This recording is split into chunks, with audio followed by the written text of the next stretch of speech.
Cheers. Happy Friday, Ashleigh. How's it going? Good. Cheers. Yep. I got Yep. It's a happy hour podcast. That's what we're gonna. Maybe I should start doing these. Do that'd be a cool segment. Happy hour podcast. Love it. Love Okay, it. we'll think about it.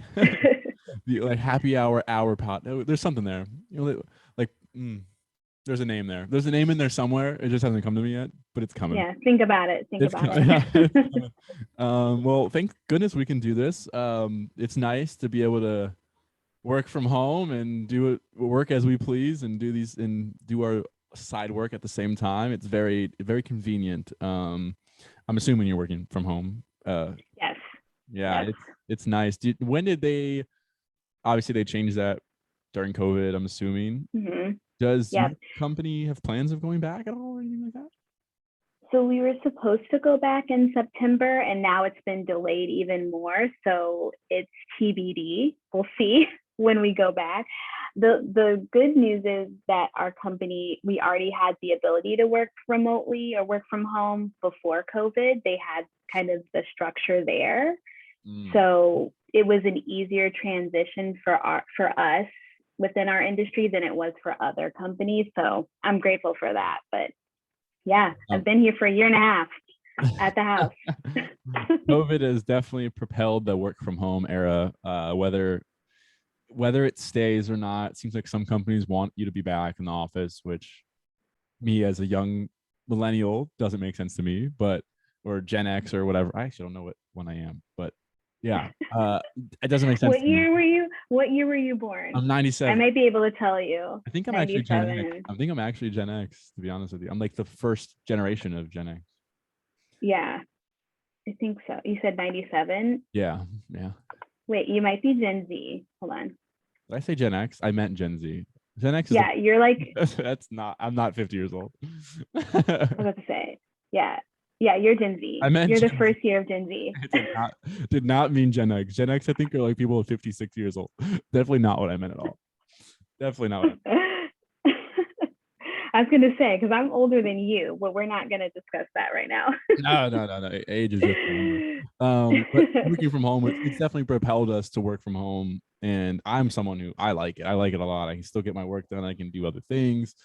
I don't even get the point of going back in the office. But company I work for wanted to do a blended schedule. So, you know what? At least I'm not there 5 days a week. That's all I can say. It's nice. Do you enjoy... what are your thoughts on that? Can you get the same amount of work done? Can you get more done? Like, where do you stand on the whole work from home situation? I personally think I can get more work done this way just because of the industry that I'm in. Our hours fluctuate depending on the workload, and especially when we're doing interviews and we're doing research, I can have groups and interviews like this that go into the evening. And late into the evening, and then it's great to already be at home and I can just go to bed or grab something to eat versus having to commute all the way back or to travel all the way home. So I do think I can get more done. And then also just cutting out the commute times, like I can get a lot more tasks done than I used to. So the commute part is what's the worst, is because you don't count that into like the amount of time you're gone for the day. I was no, not at all. In my first position that I was in with my company, they moved me an hour away to new territory, and I was like, should I live there? And I lived there for like 4 months, and I was like, and it was just a situation where the person I was living with, their roommate left. They needed someone to cover the sublease for 5 months, and I was like, you know what, I'll do it. Why not? And I did that, and I lived there, and it was nice. And I was like, when the lease came up, I was like, I'm just going to move back home because I'm going to get promoted at some point here. I'm not in the next couple months. I knew that was coming. So I was like, I'm not going to get a whole new lease and then potentially have to break it and pay a stupid amount of money to break it. So I went back home and I commuted an hour to and from each day. So, and like at the time I was like, oh, it's just an hour. And like, then it's like, oh wait, no, it's 2 hours of my day gone.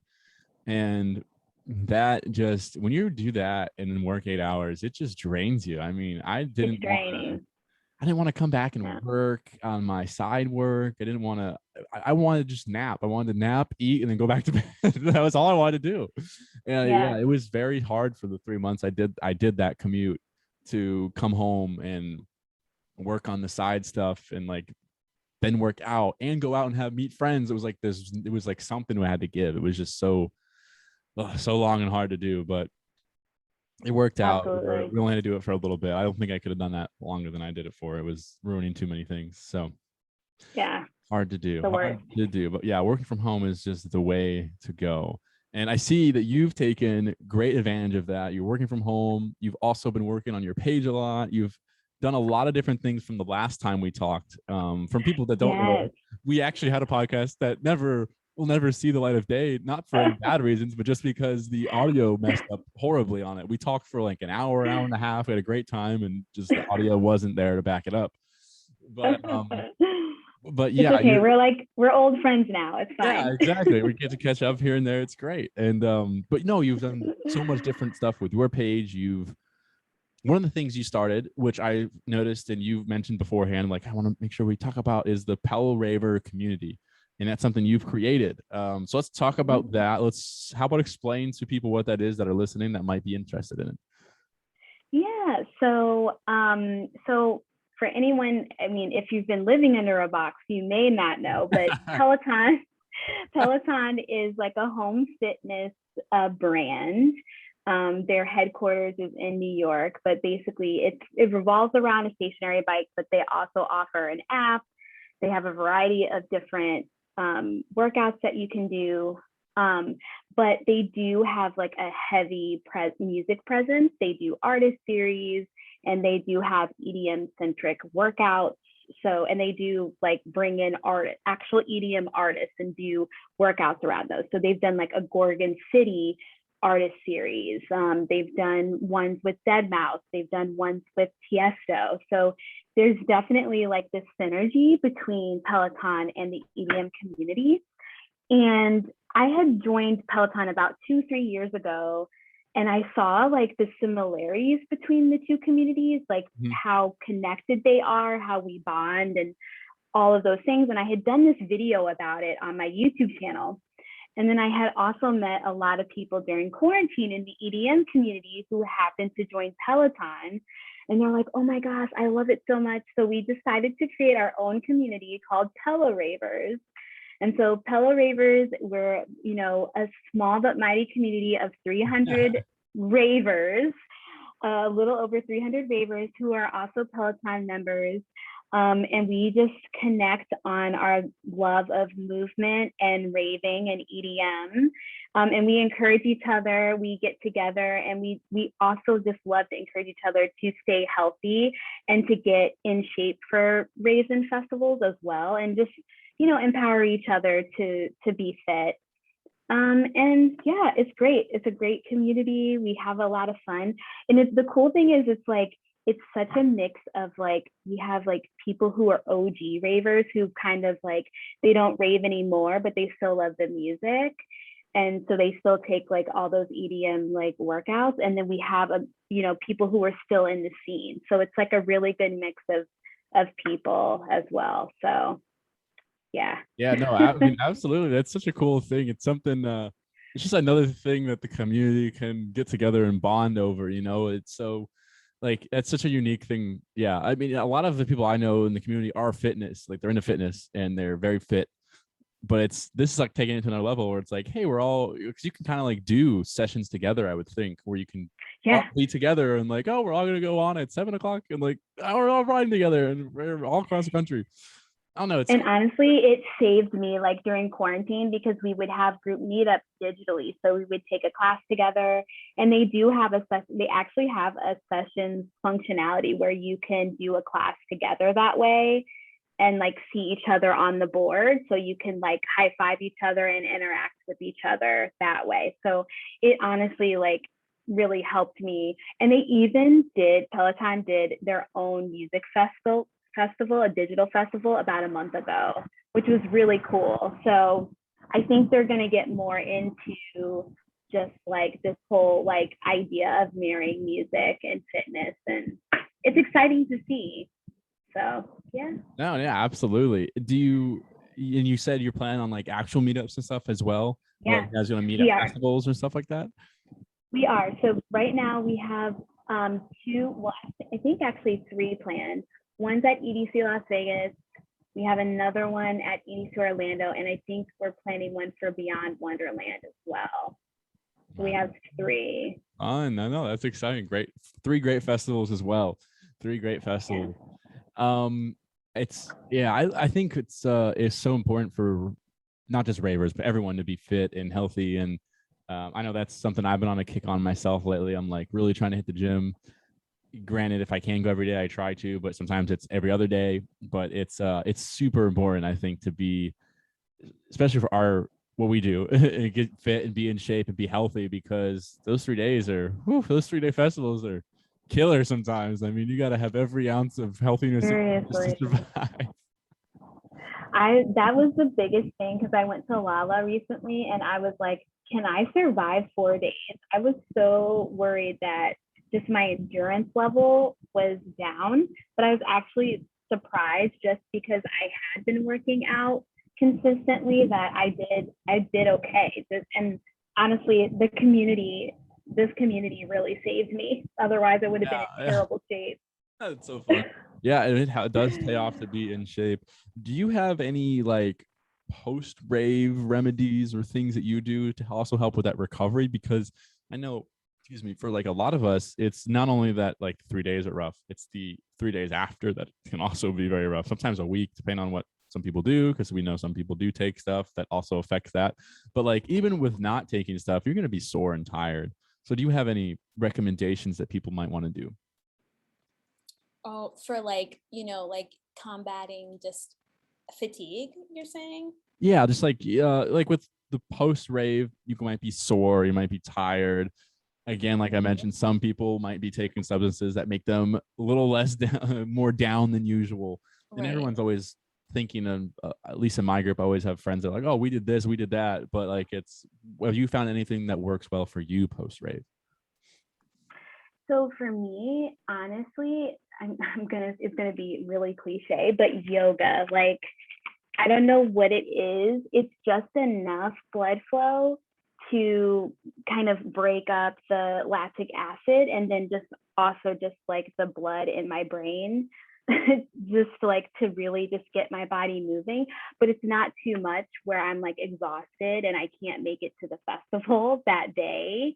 Because I think like if you do cardio before a festival, like that's just too intense to like do on top of everything else. So yeah, just like a good old stretch, like, or just like yoga before or after a festival will do wonders. And I think also after like a 3 or 4 day festival, like you can't go wrong with the massage. Like I think everyone should do that.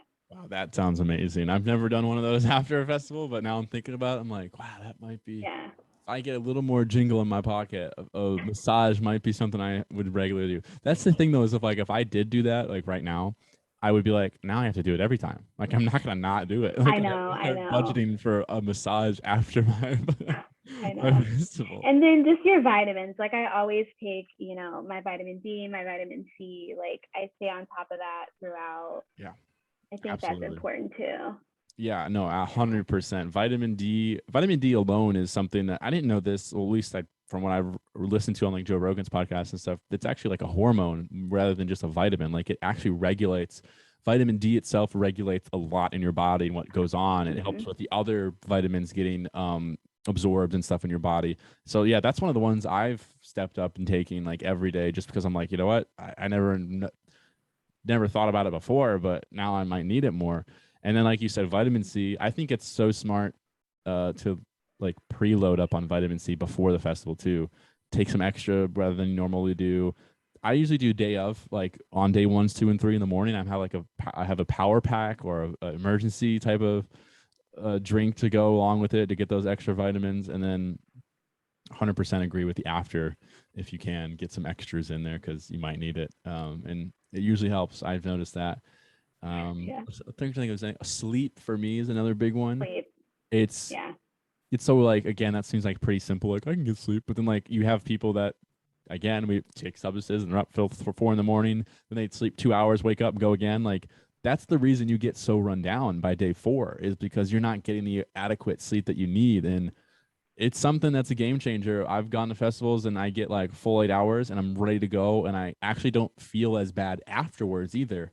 But then there's other festivals where I don't get those 8 hours and I'm like struggling by day 3 or 4. I'm like, I'm dying. But yeah, sleep's a big one. Sleep is really important. I mean, sometimes that's like easier said than done because you're like so excited to just be at the event that like you're running on adrenaline. But I do agree, like it's really important to prioritize that because like to your point about like the vitamin D and your hormones, like there's some things that your body just cannot replenish without rest. So you have to rest, you know, it's really hard, but you got to do it. Yeah, I 100% agree. Do you take vitamins like on a daily basis? Is that something you do, or do you just kind of get? I do. You do? Yeah, I do. And especially, I think I've noticed that I really started doing that really since COVID. Like I've been a lot more just conscious about, especially the vitamin C and the vitamin D, because I figure, oh, that's at least a natural thing that I can do. Like, why not just, you know, pop them in the morning and, you know, you're good to go. Yeah, 100%. I think both those are great. I take a multivitamin now too. I occasionally take like a B12 if I need it, but B12 is interesting because it's like you need energy, like it promotes energy, but what it really does is it's like increases your metabolism to therefore like process food to give you more energy. So like you really have to eat when you do B12 because it's something you don't normally. You just take it and then you take it without eating. Like you're just gonna like your body's gonna like metabolize your fat and stuff like way quicker. And everyone's different, but I'm like super skinny and I'm like I can't afford to lose any weight. I got on, but no. I was about to say that's a benefit. What are you talking about? Everyone's. I mean, yeah. That's everyone's different, but I'm like I can't do that. I need every pound I can get. But no, vitamins are so crucial. It's something I always like kind of did like nonchalantly, and then like in the last year I'd say I really was like started listening to different podcasts about it, different things on YouTube, and just really looking at stuff on my own. I was like, I gotta start doing this more, like just regularly taking these every day. And it's not, you know, obviously that and exercise put together, sleeping well, like I feel amazing when I do it all though. It's nice. It makes me feel a lot different throughout the day. But absolutely. So you just went to Lollapalooza, which is exciting. Great festival. I know you had a great 3 days. We went into detail about the actual festival and stories on Festival Tales podcast, but I want to know a little bit about the process of getting in. You know, given light to things that are currently happening with festivals requiring you to have vaccinations, or certain festivals requiring, other ones requiring you to just have a negative test or a vaccination. How was Lollapalooza, and what was that experience like? Because you're probably have the most recent experience with that and how that whole process went and what it was like for what's most likely going to happen coming fall. So yeah, I think it's interesting because Lolla was the first festival to really do this type of process, and so when we heard about it, it was kind of like uncharted territory. Like we didn't really know what to expect going in, and there was just a lot of communication that they were sending us, and pamphlets and things that we received, even with our wristbands, that kind of explained. And then even leading up, like there were a lot of like social media posts and emails that they were sending, just like reminding us like what exactly that we needed to do in order to come. So I thought that was really interesting. But yeah, we didn't really know what to expect going into it. And I think there was also like a level of skepticism too with the process. Like, are they really gonna check? Like, are they really gonna care? They're just gonna let people in. Right. And I think some people thought like from the things that I heard about UBW, and I wasn't there, but from what I heard, like some people were like, oh yeah, like they said they're going to be strict, but some people just came in and like it wasn't that big of a deal, or it like turned into like they did like a survey and they didn't like require a test instead of, you know, whatever it was. So I was like, okay, well maybe they'll change it last minute and it'll be a health survey and it won't matter, like you don't have to be vaccinated or a test. They were very strict. Like they were actually very strict with us.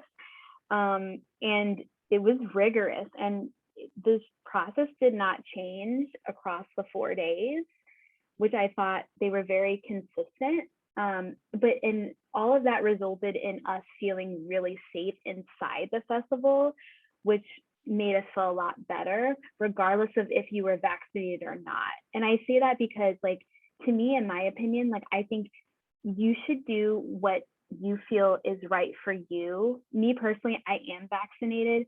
I do know some people who have health conditions, whether it be heart conditions or their doctor has told them that they can't get the vaccine, that at this point they just can't get it, and they still want to go to events.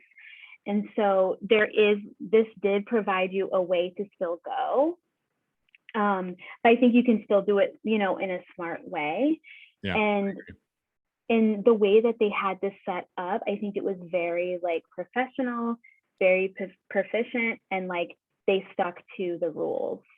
And so the first day we went in, there were like checkpoints. So the first checkpoint, they would have you either show that you had your vaccine card or show that you had your test results.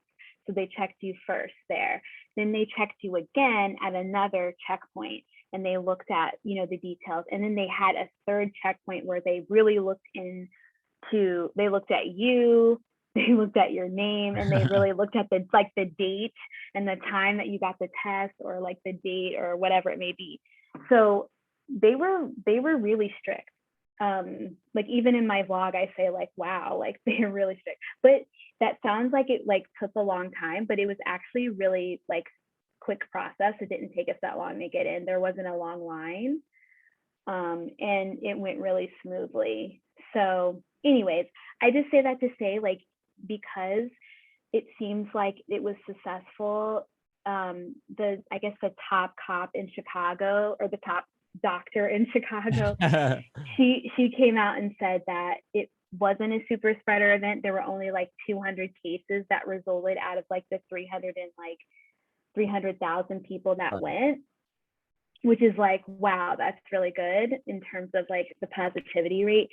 So it sounds like all these other festivals are doing that. So I just think that there's certain things to keep in mind if you are going to go, like, in terms of like how you should bring your test results with you, like where you should even maybe keep it on your person so you don't lose it. If you're getting a test, like, the window in which you get your test is like really, really important, because if it's not spot on, you're going to have to get tested again, or you're not going to be let in. Right. So you have to keep that in mind. And then for people who have their vaccine cards, like, make sure that you don't lose that thing, because that's otherwise, like, otherwise you can't get in. So, or have like a backup plan, maybe like take a picture of it or have a digital file so that you can get in. So there's just some additional things that you need to think about if you're going to go to an event. Mm-hmm. No, I think it's great the way they did that event, and it did make ABC News. I know I saw a headline in an article on ABC saying how chief doctor they say Lollapalooza was not a COVID spreader, which is great news for live events and festivals all around. People should be taking after them an example. I think, is some that have come out and said they're requiring full vaccinations, not going to even allow a negative test, which everyone's got their opinion. I know some people that are thrilled about that, which to each his own. And I know others that are like not happy about it. And I know some that are kind of like, I mean, whatever, like there's other ones I can go to that can get me, I can go in with a negative test. And whether your view is you are vaccinated, you aren't, we talked about this beforehand. I know you said you are. I am not. I'm not. But I did have COVID. I've got the antibodies. I did the test. I got the antibody test. So I feel great. I'm not worried, and I exercise and I take my vitamins, so I feel good. And I have no problem getting a negative test. I have no problem wearing a mask at the event either. I mean, I walked into Ubi. When I went to Ubi, Ubi was interesting. As any first festival back, it's very easy to pick it apart. I will say that. It's something that anyone can look at from the outside and go, they should have done this and they should have done that. And it's like, they were the first ones back. They knew they were going to take heat. They did it the best way they could. They didn't require you to show your negative test or vaccination, you had to go through the Clear app, which we did, and we showed them and that we were negative and everything. I wore a mask when we walked in. I would say the crowd was split 50-50 masks, not masks, which is also like kind of how festivals are anyways. Like even before COVID, it was kind of like half and half. Like some people wore them because of dust and stuff. Other people didn't wear them. And it was just, again, and also like you're outside. There's not as much transmission outside. People don't work. I at least from what I've heard, I'm by no means a scientist. But I do think Lollapalooza did things amazing and in a great way, especially for the size of the festival. I mean, it's big, one of the biggest in the country. Yeah, because it's not only are there 8 million people in Chicago, it's also attracting another 100,000 from out of state that might want to come in and make a trip out of it. Oh, we're gonna go to Chicago and the music festival. We're gonna do it all, because that's how I would do it if I was going. I'd make a whole trip out of it, and it's should be applauded that how good they did and handled things. And I'm glad that they were strict with it. As you said, they were very strict with the fact that like, oh, your negative test only covered you the first 2 days. Well, you can't come the last 2 days then. Like that's good. And that's applauding. I mean, I'm sure if you're that person, you're very annoyed, but at the same time, they're doing the best they can, and they're doing what I think is a great way of doing it, because you're including everyone, you're as best you can, and everyone's feeling safe because they're requiring negative tests that cover you all 4 days. So you have to technically get one come the second or third day to make sure you're covered, and then you're got fully vaccinated people. But it's good. I'm glad to hear that's how it went. Honestly, we felt really safe. And then I also heard that they sent like people like undercover from the city council to like test the screening process every day. So like, and it was consistent every day. So anyway, I just say that to say, because I also like heard that there were people who went to the festival that like had anxiety going in, which like you're gonna have. I mean, after the 1.5 years that we had and the news and the headlines, like there's going to be people who have anxiety, but I had anxiety for festivals before the 1.5 years. I know. So I know. And now it's like, so I feel like it made us feel like 10 times better. Yeah. And I guess the moral of the story that I wanted to communicate to people is like, do what's best for you. Like when you go, if you want to wear a mask, if you want to like distance yourself, great. If you don't want to wear a mask, and if you want to like rage out and be in the crowd, just know what you're getting yourself into, like whatever. And I think that's all you really can say to people is, I mean, there's every state. First off, let's say that every state has ways they're handling it that are different. And me personally, I don't want any state to have a bad effect. I hope each state handles it goes well. There's not going to be one where I'm like, I wish I can't believe they're doing it that way. I hope they get the most cases ever. Like that's horrible to talk like that. It just is. And I'm on the side of what you're saying. Like let people kind of do what they want. They're people. If you give them the chance, they're going to make the right decision. They are. But it's when you start forcing things that there becomes an uproar, and some people are like, whoa, I don't want it. You know what I'm saying? I know people like that. Sometimes I'm like that. Someone tells me what to do, and I'm like, okay, never mind. I'm not gonna, like I can have a friend say, hey, go do this, and I'm like, you talking to me like that? Like, you know what I'm saying? Like, it's like it's just who we are. It's nothing against it, but I'm super glad the event went well and that the way it was handled, and hopefully festivals see that because it went well. And I think, like you said, only some 200 cases out of 300,000 people there occurred, which is amazing. I mean, it really is a bug. Oh, where'd it go? I don't think the camera caught that either. That's funny. I just look like I'm like flailing. But, no, it's applaudable, and hopefully that festivals will look at that and see that, and hopefully more people look at it and see it, because that's something to be happy about. Like we are getting back and closer to being normal because there are ways we can do things the right way. We can get, like you said, negative tests, vaccines, all that stuff is there for people, and they can do it regularly. I mean, one of the Joe Rogan, with his podcasts, I listen to him all the time. He said he was taking tests every podcast when he had guests. The guests would take it, he would take it. They would be in separate rooms beforehand. Okay, it came back negative. The nurse would say everything negative, good, and then they'd meet, and then they'd hug and have a good podcast. Like that's there's ways to do it. And he even pitched out ideas of like, I don't know why we don't just do the rapid negative tests at the door, and you go into a room by yourself, you take a negative test, and it's expensive, but like there's ways to do it, and it's exciting to see that we're coming back from that. And it's for people, especially, and the reason I say that is because there are people who don't care. They're like, oh, whatever, like, but for the people that do care, it's a way for everyone to win. And it's a simple thing of getting a negative test to make it easy for everyone to access those. And to that I say, like, if you want to go like to an event, like it's not a lot to get a test. Like just get the test so you can go. You know what I mean? Like I think it's great that they give that option. If you don't want to get the vaccine, get the test and go. Like, at the end of the day, that makes everyone feel good. It should make you feel good to know that you're safe and you're healthy, and we can all have a good time. So I mean, I am from Florida, so I do have a little different view than most people, I would say. We were wide open almost the whole time, and it's different. But again, I never wished that these other states that were more locked down than us would have horrible outcomes. Absolutely not. I hope theirs works. I hope ours works. I just hope people would look at like both situations and go, okay, they both work, or this one worked better. All right, let's do that again. I just don't, I never got the whole bashing one side or the other type of thing. It just didn't make sense to me. It's like, we're all in this. It's just, let's hope they do good. Let's hope we do good. And then we'll go from there. We'll see how it goes. Let's just find a solution so that we can get back to life. That's where I'm at. Like solutions.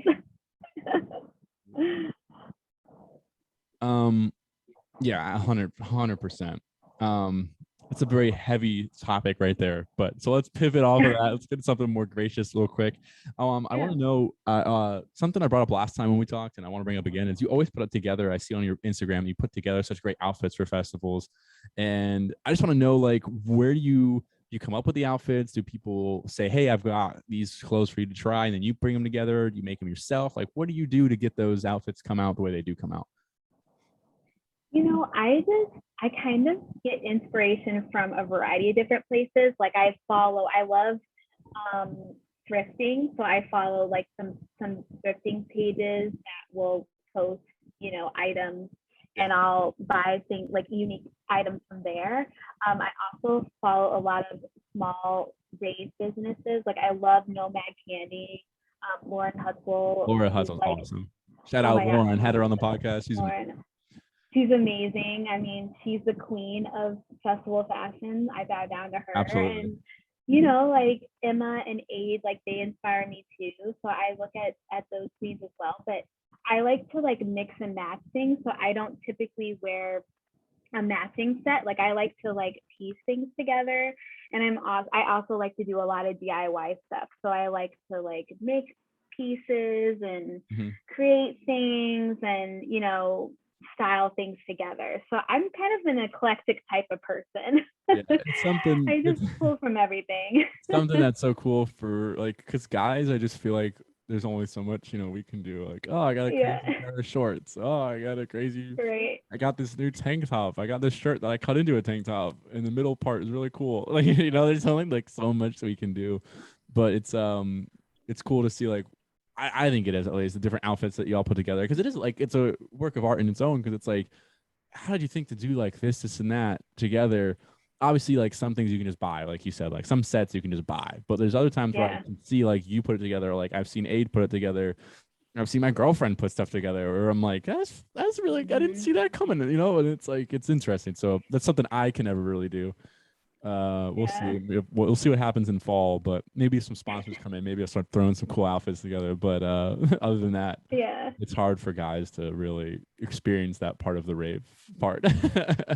I know there are some like businesses though now that I feel like are coming out with like gender neutral, like more streetwear clothes. Like I know like So Butterfly Clothing, like I think Ashleigh Gauthier, she started that brand, and it's like more like lounge streetwear that you can wear like every day, but you can also wear to festivals too. And then I follow another brand, I think it's Disco Shit is the actual name, but she like thrifts all of her clothes, but then she also screen prints shirts, and it's female and male. So she, does vintage finds for all genders and stuff. So I think people are starting to understand that there's guys that go to these events, and like they should cater to it's a whole money the male line. population as well. So I hope that like they bring in, I really do want to see like more male like fashion and raves and stuff. I think it would be really cool. Yeah, one of the ones I follow is Dosed Heroics. They do a great job. I've had the two of them on that own it come on and talk about rave stuff and their clothing line. It's really awesome. A lot of like psychedelic art and psychedelic clothing, but it's got guy stuff as well. So it's there. I like that. Like I love the retro look. Like if I had to describe my kind of aesthetic, it's very retro, like disco queen kind of thing. Yeah. I've started to wear, like I have some psychedelic like shorts that I got from like Into the AM and stuff, and I've started to just wear them, like not even at festival. Like I'll wear them to the gym and stuff. And it was funny, one day I wore them, like last week I wore them out to like go grocery shopping, and I got like 4 or 5 compliments in the grocery store. People were like, "Oh my god, I like your shorts. Oh my god, those shorts are so cool." And I was like, I just start wearing this stuff more often. It's hysterical. I never saw it coming, but it is funny. Last question here before we get going. I know we're on a little bit of a time crunch because we did 2 podcasts today. Woo! And people will see those both come out. But how are you, Ashleigh, and your page, AuralifewithASH, which I don't think we mentioned in this episode, but we will. We just did. How are you living yourself for every day, going off of the theme of the podcast, which is that? How do you do that? Yeah, so actually the inspiration behind my channel was in memory of one of my best friends. Her name was Cynthia Spearman. And I started my page to just really capture my bucket list. She was a college friend of mine who she had a bucket list, and we would check off things off of her list together. And then unfortunately she passed away, but in her honor, I actually ran the Chicago Marathon, and I did all of these things and, just in honor of her. And then I started my own list. So I think it's just like, really just embracing life, like going out, experiencing new things. Like I always tell myself, like, if I say that I want to do something, I'm going to do it. Like, there's no like, oh, I'm going to do that one day. Like, actually taking the necessary steps to do something, if I say that I want to, is really important to me.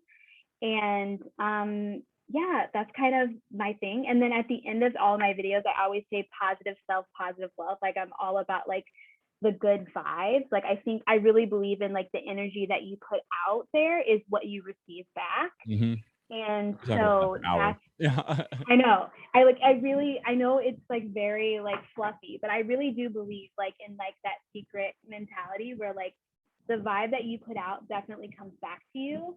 And I live that every single day, even if it's a bad day. Like I'm all about just like how I can turn it around and make it better. So that's just how I've always been. And that's beautiful. I mean, that's how it should be. It is something people kind of overlook, is that the energy you put out there to the universe is going to come back to you in one way or another. I mean, I've seen it firsthand, I feel like, and I think when you kind of awaken to that, you start to realize like, oh my God, I kind of control a lot more in this realm and space than I thought I did. When I start thinking negatively, I start realizing, seeing things negatively, and things affect me in a negative way. Versus when I'm in a better mindset and I'm thinking positively, things come at me, opportunities come. I start seeing the light in the end of the tunnel, per se, for other things. It's something. Yeah, I know there's definitely something there that's unexplainable, but it's noticeable, and it is something when you realize it, you're like, click, oh shit, I can start doing this every day of my life. So it is. It's that synergy. Like things just start coming to you, and it all like your path just like unfolds like right in front of you. So yeah. 100% agree. Ashleigh, thank you so much for taking time out of your day to come on to the podcast. This is the Happy Hour podcast edition. No, I'm just kidding. But thank you for coming on, enjoying a nice drink and a nice talk with me. We did about 30-40 minutes here, so I know that's what we were looking to do, and I'm excited. I'm glad we did this. Glad the audio is working this time, and it'll be. I'm excited to have you on again in the near future, hopefully, and to see your page grow. So, thank you. Thanks for having me. Absolutely. Tell everyone your social once more, where they can find you, and then of course we'll make sure that's in the description so they can find it. Yeah, so you can find me on Instagram at AuralifeWithASH, on YouTube at AuralifeWithASH, and on Twitter at AuralifeWithASH. So Perfect. all of the Your socials. name. Yeah, perfect. That's the best way to do it. All right, everybody. Peace. Peace.